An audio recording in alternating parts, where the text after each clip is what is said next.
Here's Linda sharing God's heart. Hello, everyone.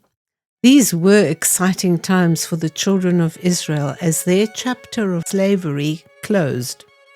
But they had one last seemingly insurmountable challenge to face before they were finally free to worship the Lord their God, their deliverer. Pharaoh miraculously commanded them to leave Egypt on the night of the first Passover. But very soon after that, the Egyptians regretted letting their slaves, the children of Israel, go. Pharaoh hastily took all his choice chariots, horsemen, and army, pursued and overtook the children of Israel, who were encamped for the night. Seeing Pharaoh and his very intimidating army frightened the children of Israel, but the Lord intervened powerfully. And the angel of God, who went before the camp of Israel, moved and went behind them, and the pillar of cloud went from before them and stood behind them. So it came between the camp of the Egyptians and the camp of Israel. Thus it was a cloud and darkness to the one, and it gave light by night to the other, so that the one did not come near the other all that night. Moses had told the people that the Lord would fight for them, and that they should hold their peace.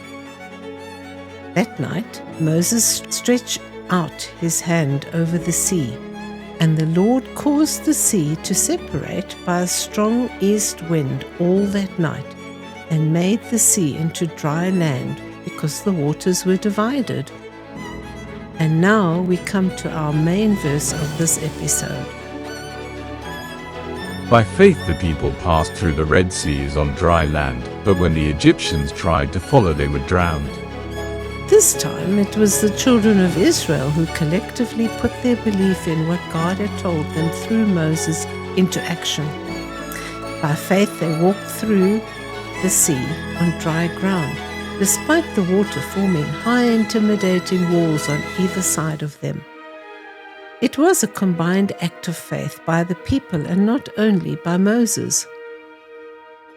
When the Egyptians tried to follow them, the Lord looked down upon the army of the Egyptians through the pillar of fire and the cloud and troubled the army of the Egyptians. God took off their chariot wheels so that they drove them with difficulty, and then they realized that God was fighting for the children of Israel against them. The penny had finally dropped. They had to acknowledge that the God of the Hebrews was much bigger and mightier than their gods. So the Lord overthrew the army of the Egyptians in the midst of the sea, after Moses stretched out his hand over the sea so that the waters came back upon them. So the Lord saved Israel that day out of the hand of the Egyptians, and Israel saw the Egyptians dead on the seashore. Thus Israel saw the great work which the Lord had done in Egypt. So the people feared the Lord, and believed the Lord and his servant Moses. And I believe that this is what's on God's heart for those who feel like they are between a rock and a hard place, like the children of Israel were on that night of breakthrough. My dear, dear child, like I did it for the children of Israel, I am perfectly able to enlarge your path under you, so that your feet do not slip, and also to bring you out into a broad place as I deliver you, because I delight in you. I am the one who arms you with strength and makes your way perfect.